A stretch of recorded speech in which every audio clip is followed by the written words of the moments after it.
12 နှစ်ကြာပြီးနောက်ဖျားသခင်ဗုဒ္ဓသည်မိမိအိမ်ကိုတွား၍အလူတောင်းရန်တကားကိုထိုးခတ်ခဲ့သည်ထို့နောက်မိမိဇနီးဖြစ်သူယုတ်တာရသည်တကားကိုဖွင့်သည်တကားဖွင့်သည့်အခါတွင်ယခင်ကစိတ်ထားတဖြစ်သူကို12 နှစ်အကြာမှပြန်တွေ့ရသောကြောင့်အံ့ဩသွားသည်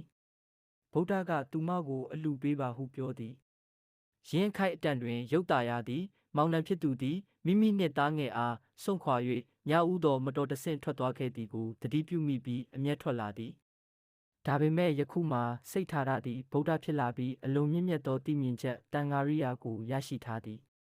ယမကအခန်းတွင်ရက်လဲလွန်စွာတိကျမြဲမြဲဆက်ဆံစဉ်းစားတတ်သူဖြစ်သောကြောင့်ဗုဒ္ဓ၏ဇနီးဖြစ်ရန်အောင်မြင်ခဲ့သည်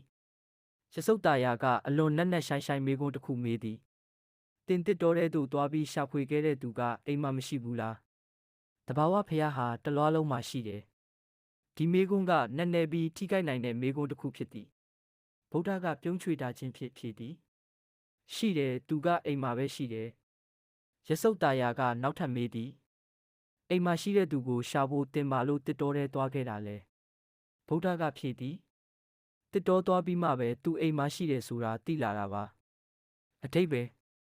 ဒီအကြောင်းအရာကစိတ်ဓာတ်ပညာနဲ့တရားအလင်းဆိုင်ရာသဘောတရားတစ်ခုဖြစ်ပါတယ်